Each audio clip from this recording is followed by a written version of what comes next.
masa purna bakti, keluarga anggota Kopri penerima santunan yang telah meninggal. Yang kami hormati hadirin dan undangan yang berbahagia. Pertama, Pemprov Lampung melepas pegawai negeri sipil atau PNS yang memasuki purna tugas dan melantik pejabat pimpinan tinggi Pratama pada Jumat 1 Desember 2023. Pelepasan PNS purna tugas dan pelantikan pejabat tinggi Pratama dipimpin oleh Sekda Provinsi Lampung, Fahrizal Darminto, di lantai 3 Balai Keratun. Ada 240 PNS yang memasuki masa purna tugas pada September sampai Desember 2023 diberi tali asih pada acara tersebut. Salah satunya Asisten Perekonomian dan Pembangunan Setprov Lampung Kusnardi, juga Kepala Biro Kesra Setprov Lampung Ria Andari. Sedangkan untuk dua pejabat eselon 2 yang dilantik yaitu Mulyadi Irsan yang sebelumnya menjabat Kepala Bapeda Lampung, kini dilantik menjadi Asisten Perekonomian dan Pembangunan. Kemudian Elvira Umihani yang sebelumnya menjabat Kepala Dinas Perindustrian dan Perdagangan dilantik menjadi Kepala Bapeda Lampung. Tak lupa Sekda Lampung, Fahrizal Darminto turut menyerahkan surat keputusan atau SK untuk pelaksanaan tugas atau PLT Kepala Dinas Perindustrian dan Perdagangan juga Kepala Biro Kesra. Fahrizal mengatakan para PNS yang memasuki masa purna tugas untuk tetap selalu optimis dengan terus menjaga silaturahmi, olahraga, dan lainnya. Fahrizal mengucapkan terima kasih kepada Kusnardi dan Ria Andari yang telah memasuki masa purna tugas. Menurut Fahrizal, Kusnardi bukan sekedar seorang pejabat, tetapi juga teladan untuk mewujudkan visi pembangunan yang berkelanjutan. Begitu juga Ria Andari yang telah menjalani tugas dan tanggung jawabnya dengan penuh dedikasi dan pengabdian kepada pemerintah dan masyarakat Provinsi Lampung. Di momen tersebut, dirinya juga menyampaikan bahwa saat ini masih ada jabatan pimpinan tinggi Pratama yang belum definitif, seperti Kepala Dinas Kominfotik yang masih menunggu persetujuan Kementerian Dalam Negeri untuk pelantikan. Persetujuan tersebut Ahmad Saifullah yang merupakan Kepala Disduk Capil Lampung dan didefinitifkan sebagai Kepala Dinas Kominfotik. Sementara jabatan Kepala Disduk Capil Lampung akan diisi oleh Lukman yang saat ini menjadi Kepala Biro Organisasi Setprov Lampung. Untuk jabatan kosong akibat dari pejabatnya memasuki masa pensiun dan rolling, menurut Fahrizal Darminto, pihaknya telah membuka lelang jabatan. Jabatan yang dilelang seperti Kepala Dinas BMBK, Kepala Disperindak, Kepala Biro Kesra, dan Kepala Biro Organisasi.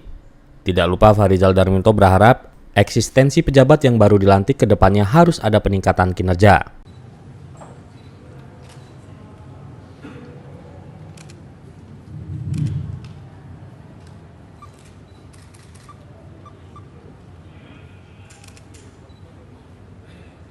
Sebelum saya mengambil sumpah, saya ingin bertanya kepada saudara, apakah saudara bersedia diambil sumpah menurut agama Islam? Bersedia. Selanjutnya ikutilah kata-kata saya. Demi Allah saya bersumpah. Demi Allah saya bersumpah Bahwa saya akan setia dan taat kepada Undang-Undang Dasar Negara Republik Indonesia tahun 1945 serta akan menjalankan segala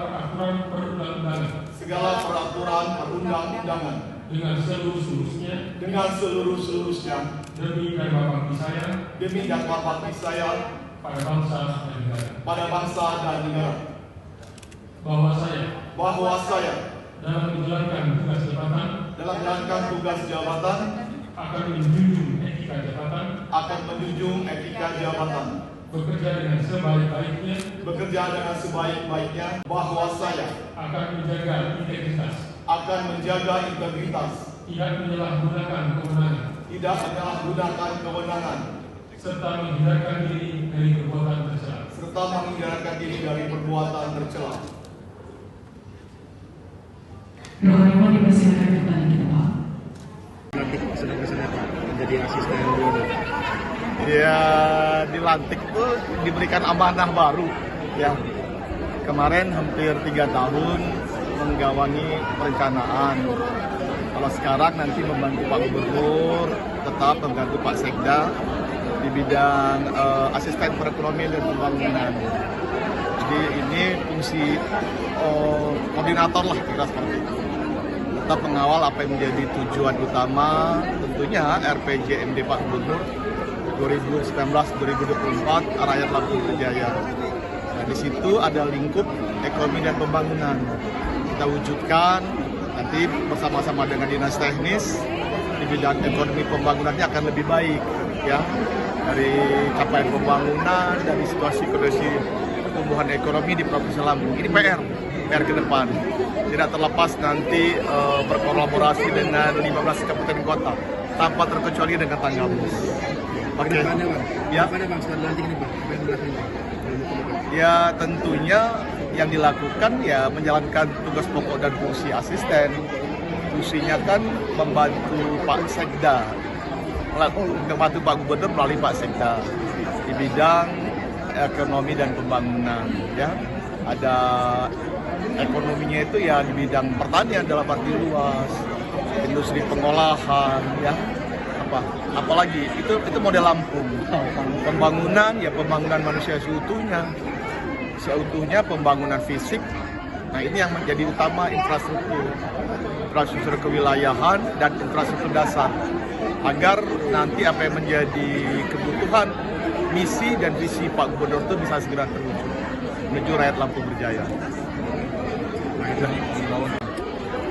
Khusus untuk seluruh masyarakat Tanggamus yang saya cintai, saya sayangi, tidak dielakkan lagi saat ini kita masuk ke musim penghujan. Ya. Biasanya berbernya musim hujan, November, Desember, sampai nanti bulan April, bulan Mei. Sebagaimana kita ketahui di Tanggamus ini ada perubahan lingkungan, perubahan ekologi, perubahan ekosistem. Nah, jadi perubahan itu memberikan dampak baik di musim kemarau dan penghujan bagi masyarakat. Nah, salah satunya di musim penghujan ini. Ketika musim penghujan, dampaknya itu langsung berada pada wilayah Tanggamus. Karena secara geografis, Tanggamus itu berdekatan dengan Taman Nasional. Ya. Kerusakan lingkungan, ekologi dan ekosistem Taman Nasional, hutan lindung itu mempengaruhi terhadap wilayah Tanggamus. Saya berpesan, artinya dalam jangka panjang tetap kita mengembalikan fungsi hutan. Mohon dukungan dengan masyarakat. Nah, dan ke depan juga saya minta ke masyarakat agar waspada, artinya selalu mewanti-wanti terhadap nanti ketika situasi kondisi hujan turun, ketika memang terjadi banjir, masyarakat sudah lebih adaptif.